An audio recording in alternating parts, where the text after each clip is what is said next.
This is Michael Graham. Welcome to another edition of New Hampshire Journal Cigars and Snark. I am providing the cigars here at Castro's in Bedford. Thank you to Sebastian and everybody here, Curtis and Mike, to take great care of me. This week it is an El Jefe from La Roma de Cuba. It's an excellent cigar. Who's providing the Snark? One and only Representative Jennifer Mandelbaum from Portsmouth and Newington. Representative, welcome. Hi, thanks for having me. So first of all, I just want to say thank you. As you know, and the listeners probably know, right after the Charlie Kirk assassination, I said, we got to get together. I threw open an invite to all Democrats in New Hampshire, all elected officials, state, federal, whatever, to join us. You are, I regret to say, the sole member of your party who's taken us up on this invitation. So I just want to start by asking, why? I mean, Ray Buckley's made it clear he doesn't like New Hampshire Journal. They actually literally sent out a letter a few years ago, don't talk to New Hampshire Journal. And yet here you are, a card-carrying Democrat, and not like a squishy right-wing Democrat either. I mean, you're a Democrat, and you're hearing the conversation. How did that happen? Yeah, well, I saw this post that, I don't know if it was you or another staff member at the Journal posted on X, saying, we extended invitations to any Democrats who want to join us. And I just thought that was a really kind thing to do. I think we need to have more of these conversations. I'm a big fan of how Pete Buttigieg has gone on Fox News. Right. And I think that I'm not necessarily trying to recruit your audience to become Democrats. You should. That's politics. Okay, I have to confess something. I've been holding it in. I'm a fanboy. Your snark on social media is great, and when you do it, when you let it fly, it's fun. It's not all the time, but it's really fun. I follow you on Twitter, have for a long time. Oh, thank you. Appreciate that. No, I'm just not saying this. I think in part it has to do with my lovely bride is a member of the tribe, and by the way, I hope you had a meaningful fast and a not too difficult one. And I think that my wife says, look, you got to be able to, if you're going to be Jewish, you got to be able to throw down a little. Is that a fair description? I think so. There is something about the humor. Well, we evangelical Christians from down south, we have no idea. We're the targets. We're not the thing. So one of the things I wanted to ask you, because I want to ask every Democrat in New Hampshire, is how are things? How's it looking out there in the world of public policy, of partisan politics, of elections? How does it look? Oh, well, I don't want to be representative of all Democrats. You're what we got. I'm sorry, Representative. Out of the 200 and some odd in the state, one person stepped up to say hi to people across the aisle. So take it away. 0.5%. But really, I think a lot of what we're hearing at the national level is translating to the state level. I don't know what the message is. I feel like people are asking, I feel like people who are not in leadership or in elected office are asking for the plan. How are you going to win back seats and a real strategy? And I'm not seeing that happen. And I think part of that might be failing to recognize how the electorate is shifting. I feel like I'm hearing more and more about, we as Democrats need to reach out to people who might be more moderate Republicans or, might be centrists, yeah. But then you have another wing in the party saying we need to be more progressive. And I feel like those two things don't necessarily mesh very well. But, I also, you said I'm a card-carrying Democrat. I feel like political parties are the ultimate identity politics, and well, let me stop right there because that's a fascinating point. Sure. When I was running campaigns in my misspent youth, what were the markers for how people would behave on an issue, whatever the issue comes up, death penalty or banning cigarettes, or whatever it is. Yeah. It would usually be maybe there might be a gender breakdown, males who do this way. There might be an ethnic breakdown.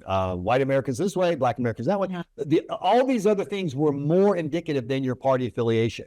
In the time since I left politics today, as you just pointed out, the number one indicator of how you're going to respond to anything from, invading Afghanistan to Taylor Swift's new album, which she dropped, by the way, to step on this podcast. When Taylor, cut it out. Your Swifties are not going to stop us. Well, my point is, partisan, knowing if you're a Republican or Democrat is now more telling about your other views on what to drink and where to party than your race or ethnicity. That's just astonishing to me. And I just think that's ridiculous. I don't know how we got so entrenched that Right.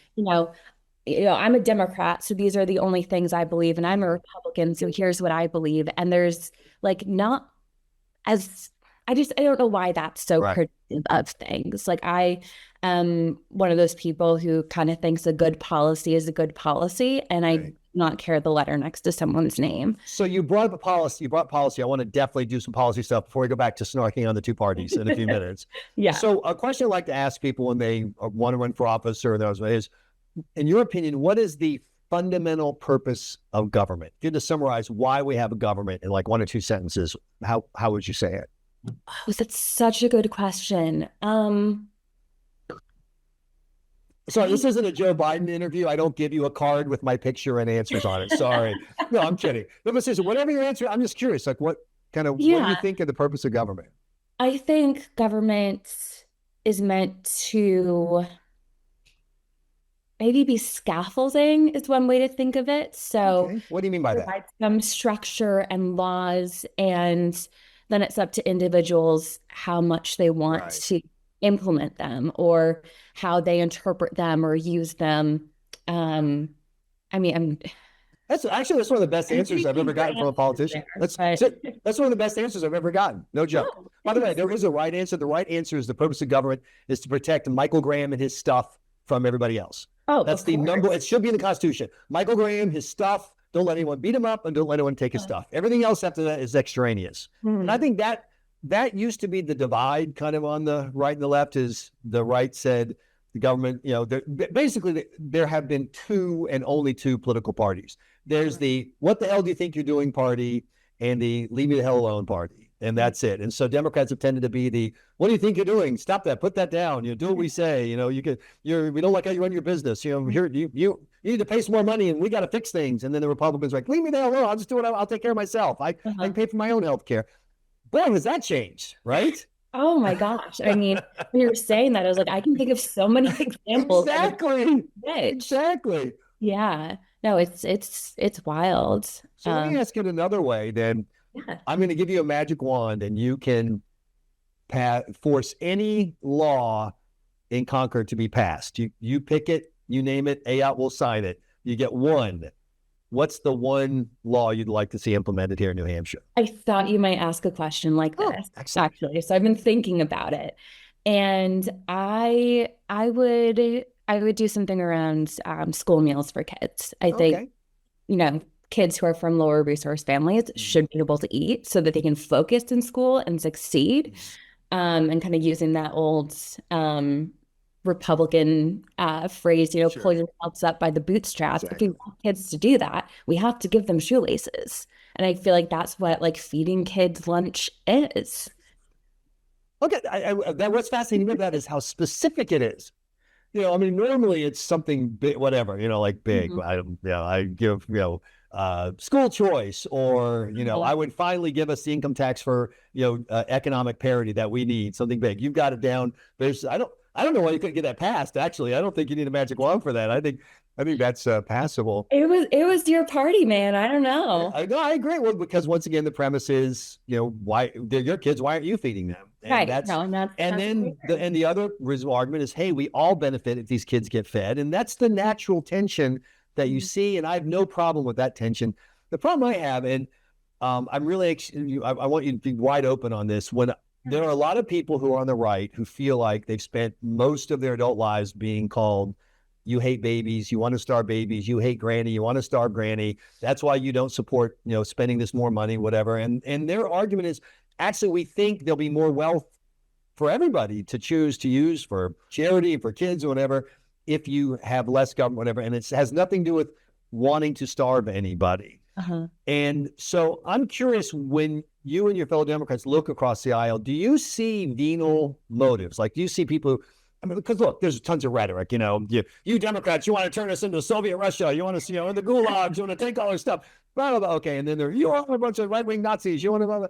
Oh my God. Anyway, the people you walk with every day, I mean, do you think they're motivated by good feeling and they disagree with you, or are they really motivated by animosity? And more importantly, what does the caucus think, in your opinion? You talked to them. I wish they talked to me. I'm really curious. Oh, I could say so much about our caucus. Just tell me, no one else, no one will hear this, no one will see this. It's just us. Go ahead, unload. I won't tell anyone. Yeah, I mean, I don't see it that way. Like, I don't see. So, first of all, I sit in the exact middle of Representatives Hall, and that was a choice that we could make at the beginning of the session. Okay. That, do you want to sit next to someone of the opposite party? And I was like, yeah, I do. Like, we spend so much time in our own bubbles. When else do I have a chance to talk politics with someone of a different party? So I sit next to Jay Markell, who I think would consider himself kind of a moderate Republican on one side, and Sue Elberger sits on my right, and I don't know if she'd call herself a progressive, but she's more left-leaning than I am. And I feel like sometimes when we take votes, I like to think that they're sometimes looking at me like, which way are you gonna go? Because I also represent a very blue part of Portsmouth and New. Wait. You're saying Portsmouth? You're saying Portsmouth is blue? Portsmouth, really? I know. Sorry to blow your mind. I know, it's such a moderate centrist kind of place, Yeah, but Newington leans more red and independent, and I think that's shifted my perspective on some things. So when you're out campaigning, which is something, because we have this amazing system of 400 volunteer state reps, you guys, and you run every 2 years, so you got to do a lot of that. What are the things that the voters are bringing up to you? What are the issues they want to talk to you about? Well, lately zoning has been a big issue. The House passed HB 60, or the House and the Senate passed HB 631 last session, and basically that says that you can have residential zoning by right in commercially zoned areas. And I don't think anyone thought that through. Like, I mean, and because it's not necessarily, if the goal is to build more affordable housing, that's not going to happen. Like, it's going to be market rate or luxury housing. That's what we've seen come in everywhere. There's a new development in Newington. The prices start at like $2.8 million. Sure. This is not for, our working class rights, not the cops, it's not the teachers, right? No, not at all. And then just taking away that level of local decision making especially from small towns, I think is just so wrong. Right. Like, the town has zoned itself this way for whatever reason. And if they want to change the zoning, then they change the zoning. Sure. I don't see why the state has to come in and say, you know what, housing everywhere. So, I mean, I had a town hall with my constituents a few weeks back, and that was the main issue they were talking about. So I'm really happy to see that, there are folks who filed bills, and I've signed on to bills from both sides of the aisle to, hopefully address this so that towns just don't get kind of, bulldozed into building where they don't think it's right, or they don't have the capacity. What a great topic. What a great issue. Because it has all the pieces there. Traditionally, Republicans were local control. Yeah. Well, like I said, leave me the hell alone. If we want to do, our town wants to have no housing, we'll have all the housing. It's up to us. Then you have the countervailing pressure of New Hampshire can't grow. People don't have a place to live. And if you have this NIMBY philosophy where no one can build any houses, then you don't have any houses. Where do you draw that line? So that's the big picture issue. Yeah. But you also mentioned, though, the specific law. And I'll be honest with you, I'm kind of surprised that that's the one because, and please, I am not a legislator, correct me if I'm wrong, but my understanding is, so you have an industrial area. So it's got whatever, little mid-level factories and, kitchens. It's just stuff, and the premise isn't you can build a factory wherever you want by right. The premise is, hey, if you want to build some houses and the people who want to live there don't mind being surrounded by whatever, car dealerships and computer business, that's their business. So I guess what I'm saying is, how would that seems like the low-hanging fruit that the town has already said that neighborhood isn't a place we want to protect for beauty and for school kids, whatever. They've already said it's going to be the place you can build your industrial stuff. If people want to live there, how's that a problem? To me, it's less of an issue of like people wanting to live there and more about what resources the town has. So Newington has, I think, 48 students in their elementary school, and they have a capacity of about 60. So if you want to build like, a 200 unit apartment complex, you're going to be well over that capacity. Right. And they do not have the money to expand the school. They're going to need to hire more police officers and firefighters and administrators to in their town offices. It requires so many resources, and there are provisions in the bill that there have to be adequate like water and sewer and utilities, but it says nothing about those other resources, like the people resources Right. that are needed to sustain a larger population. So that's kind of where I come down on it. Like, if towns don't want this, if towns don't feel that they have the capacity to handle this, Right. like we need to trust them and let them have this decision-making power. Okay, so this is beyond the state legislature. This is a kind of a bigger issue, but one of the premises about housing New Hampshire, and you mentioned the schools, as you see around the state, school populations are declining because the number of people who have kids are declining, the age group is declining. So you've got this 20% drop in school population across the state. And my argument is that there's no such thing as a town that's right. You have to live in the Shawshank Redemption. Do you remember Morgan Freeman looks at whoever and says, either get busy living or get busy dying. And so a town is either a town is living, like it's growing, it's up, or it's dying. There is no stasis. You know what I'm saying? And so the pursuit of this fake ballot we have right now, 1,274 people. That's exactly right. That doesn't exist. You're either going to have 2,000 people in the future, or you're going to have 1,000 people in the future, and your schools are either going to be empty, or you're going to have to add. And you want to be in the town that has to grow its schools because it's growing its population, it's growing its economy, et cetera. Do you think I'm right, or do you think that that's a false choice? Well, I feel like Newington is an outlier in so many ways. Like, I don't know if you've ever look, and there are towns like that are, like little teeny little whatever towns. And there are towns like, this obviously isn't an issue for Manchester, the city, because it's so big and it's got so many places to navigate. Right. When you're more between, like geographically bound. My message to those movies in between is watch Shawshank Redemption, which is a great movie. Get busy living, get busy dying. What am I missing? Yeah, no, I don't know. I need to add that movie to my list of things to watch. I'm kind of embarrassed. Please tell me you've seen Blazing Saddles. You have seen Blazing Saddles, yes? No. I think nothing personal. I think you should be thrown out of the legislature. And I'm not saying I'm picking on you, picking on anybody who has not seen The Godfather, Blazing Saddles, and Animal House should not be allowed to be in the legislature. That's just. Well, I think especially Animal House, because isn't it on Dartmouth? Yeah, well, it's based on Dartmouth. Yeah, absolutely. It's filmed out in Oregon, I think. But oh my gosh, what a 5 movies of all time. If someone wants to run a campaign and their platform is like, I've seen these movies, so I know what's like, power to you, man. Like, so let me ask something. You're a public health expert. That's your background. So when you talk about housing, you mentioned local control. Republicans will immediately come back and say, where was that local control when it came to masks? Where's that local control when it comes to running schools during COVID, et cetera, et cetera? Yeah. So what is the Jennifer Mandelbaum answer to that? I think I'm going to get real philosophical here. Okay. So I think in public health, we are really good at looking at health outcomes as the final goal, right? Like, what do we have to do to keep everyone safe?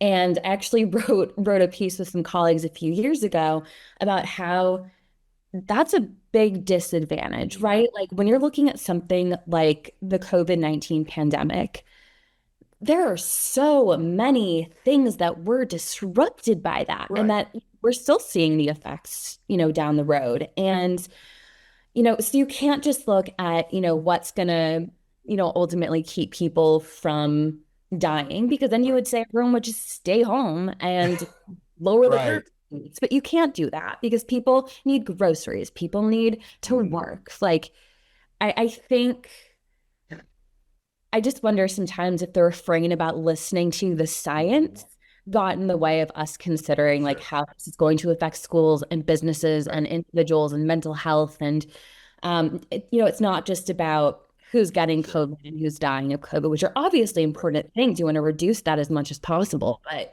like, kind of put that in the context of reality. So this is the part where a cleats high partisan person would say, well, if you're so big into science, why are you letting biological males pretend that they're women when obviously the science says there's no such thing? But I don't want to have that conversation. I want to have I want to go back to sheer partisan politics, because that's what we cover a lot at NHJournal. Okay, I hate partisan politics. You have a suggestion, but you can help people understand. So here's how it looks from one side. Okay, you're looking at a party that wants to have a majority in New Hampshire. And it supports guys and girls sports. It supports sanctuary cities, and it supports bringing back an income tax on some income, whether it's all income or whether it's interest dividend income. And the other side, so I will tell you, the people I talk to who are state reps, they love the fact that Democrats vote this way. They're like, yes, keep voting, because they see a future where there will not be another. But my question, we make it our issues, and I'm like, stop talking about things that most people aren't affected by. Anyway, my question is, do your fellow Democrats know how wildly, we keep polling and we keep publishing the polls. They're public polls. And it shows that no matter who's right or wrong, the vast majority of Granite Staters say, I don't want sanctuary cities. I want my local cops to work with ICE to deport people. I don't want guys and girls sports. If you walk into a woman's locker room and say, I'm a woman, but you have dangly bits, you're just not a woman. You can live out your life if you want, but you're not a woman. And you guys, 95% of your caucus votes for all of these things that are wildly unpopular. So A, are your fellow caucus members aware that these are unpopular? And B, why don't you stop voting them and start winning elections? Yeah. I'm not saying what's right or wrong. I don't even care. That's a separate conversation. Pure political smarts. Don't vote for dumb things. That's the message Rahm Emanuel had this week in the Wall Street Journal to his fellow Democrats. We got to stop voting for dumb things. So I don't understand. Can you help? I wish I could. And at risk of sounding like a hypocrite, because I'm sure I voted with my party on some bills around these things. That's changed a little bit, so we can get into that. But I think if Democrats really wanted to win, they would look at those polls and they would say, you know what? We're not going to make this our thing anymore. Right. This is what's polling well. So this is what we're going to focus on and have a real strategy around that. But I see a lot of doubling down. I see a lot, we still think this is important. So we're going to drill down on this. And I just don't think you need to do that. It's such a waste of your political capital. So where are you, as you look forward to 2026, kind of where are you on navigating the field of issues that are going to come up? Like crime, you're going to have the death penalty debate now, we found out, because Governor Ayotte's going to make it a thing. I can guarantee you, whatever polls are handing you, this is a easily 60-40 issue with, anti on the wrong side. Obviously, there's going to be more stuff because Ayotte vetoed the bill about bathrooms. That's going to come up. So, Representative Mandelbaum, where are you on this, on these various issues that are going to overall or specific? Yeah, whatever you tell me. I'm just thrilled you're here. So you can pretty much be reading your recipe cards. I'd be just thrilled that you're here. You can be telling me your favorite baseball teams. I would just be so happy you're here. Yeah. Well, first of all, my favorite baseball team is the Mets. You poor dear. It's only because they're my dad's favorite team, and then he's from New York. So my wife and I are both annoyed because the Sox lost and they're out of the playoffs last night. And Cleveland, which she will not let me call them the Guardians. She grew up in the Jewish suburbs of Cleveland. They are the Indians forever for her. And so we're both bummed out. They're both out of the playoffs. But anyway, go ahead with your political votes coming up. Yeah. So what I've really figured out for myself over my year and a half in office is that I answer to my constituents. Right. I don't answer to anyone in New Hampshire politics. And you can say what you want, but I know what's best, or I think I know what's best for the people I represent, whether you voted for me or not. And so I pay attention to who is emailing me and calling me and what the Board of Selectmen or the Portsmouth City Council are saying. And, I'm not just going to say, this is the party's position, so I'm voting that way. That's what I did a lot at the beginning. I took office after a special election and was completely in over my head. Like, I must have looked like a deer in the headlights. And so when, the Democrats and the Republicans do this too, you hold up green or red. Exactly. Yeah. Like, people to vote. Like, that's how I voted. And I voted against the party on one bill in particular that I remember. And I was like, oh my God, they're going to like excommunicate me. Do you remember what the bill was? I'm curious. What was the issue? Yeah. So I think this is an interesting one. So it ended up passing the House. I'm not sure where it ended up, but it directed the Department of Health and Human Services to assess the availability of mifepristone and misoprostol, which are two medications used in medication abortion. And I mean, for me, so part of it was that, like, that was something HHS could have done on their own. We don't need to direct them to do it. Part of it was, he turned into a bell. Sorry, I had to maintain my cigar. I'm actually sitting at Castro's having adult. I know this must hurt you as a public health official, having an adult beverage and smoking a cigar. So I apologize. Anyway, go ahead. A little bit, but like, whatever, you do. Well, just to tell you how early in the day it is. That's I don't want that to get out. No one asked. No one has to know that it's 8:35 and okay. Anyway, so it was a misoprostol. Say the thing. Mifepristone and misoprostol. Got it. And you voted against the party. And I voted against the party. And part of it was also part of it was I didn't feel like it was necessary. DHHS could have done that on their own.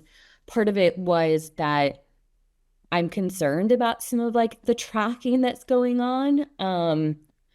And I just feel like there are more ways that data could be used against reproductive health advocates than for.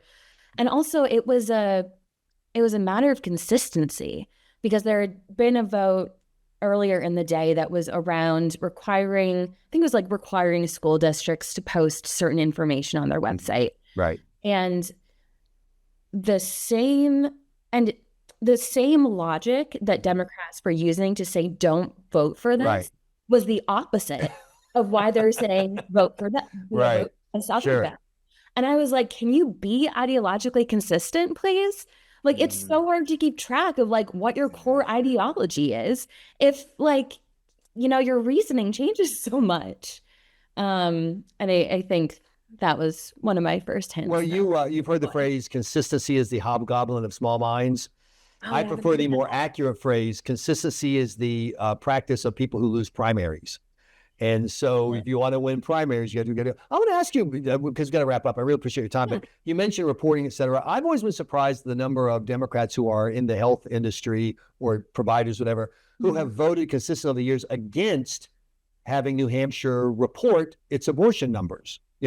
45 states report them. From the fundamentals of public health is large number data, so you can take that large number and evaluate and see what's going on. And there's no one's going to it has nothing to do with regulating abortion. It's simply how many were performed, what point in the pregnancy did it occur, what was the age of the woman, this because you need you use this for health. And Democrats consistently voted against it. And I just thought, this is where I want to see people say, okay, I get it. I have no problem fighting over abortion. I get that that's a political fight. They're always, when it's allowed, who pays for it, whatever. But data, science, and that's when I go, oh, come on. This is not a fight. This is normal behavior. Am I wrong? Am I? No, I really don't understand the logic behind not reporting that. Right. Because you're right, it's like at a population level. So like you would not be able to identify that, Jane Doe had an abortion at, Exactly. But more importantly, that data helps public health. Public health, vaccines have the science behind them because of large data samples. We gave a bunch of people the vaccine. Here's what happened.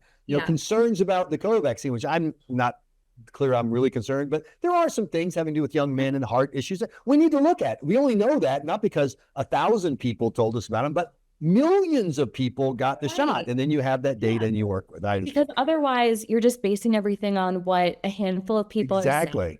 Like, no offense to, the media, but like, what people in the media are saying who have no background in health. And I'm a bit. Hey, wait a minute. She's talking about me.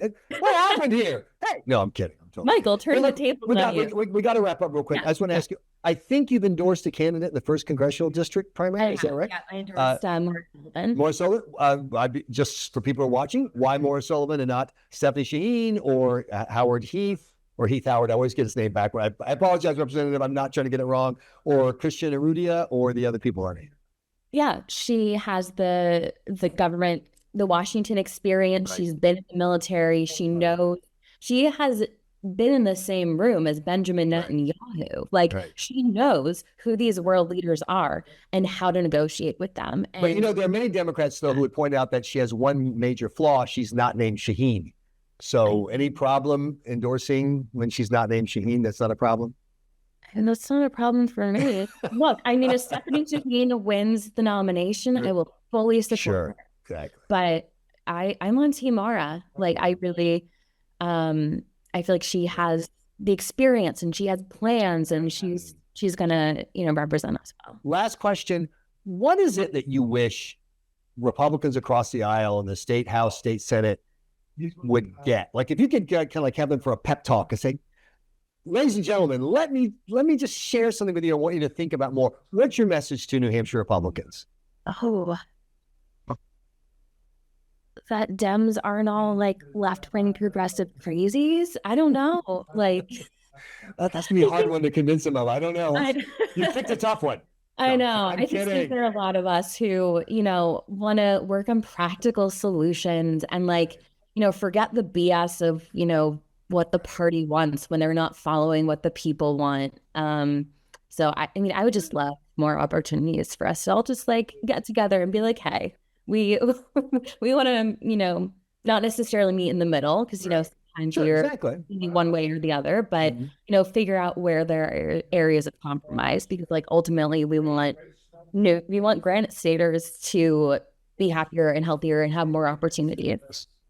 Representative Jennifer Mandelbaum, first of all, thank you for just doing this. I really appreciate it. I wish maybe spread the word. Everybody's welcome. Absolutely. Because I'm just a total political junkie. I've talked to everyone from, commie to right-wing nut job. I'm just fascinated by politics. Secondly, thank you for your insights. They're really helpful. And I have to say, if I lived in Portsmouth, I would vote against you, for a Republican. But I would say, wow, she's a really good representative. And I don't agree with her on some key issues, but this is the right way to do the job. So, that's all I can ask. So thank you, Michael. Really. Next time I see you, we'll run each other in Concord, you're going to say to me, I watched Shawshank Redemption.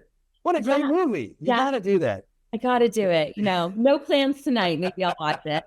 Thanks so much for your time. We really appreciate it. All right. Thank you. And thanks to everyone for listening and watching the New Hampshire Journal Cigars and Snark podcast. As you see, Representative Mandelbaum, not nearly snarky enough, in my opinion, but it was all very good. And if you want to find out more, go to NHJournal.com. Every day our newsletter goes out, read by people on both sides of the aisle, rumor has it.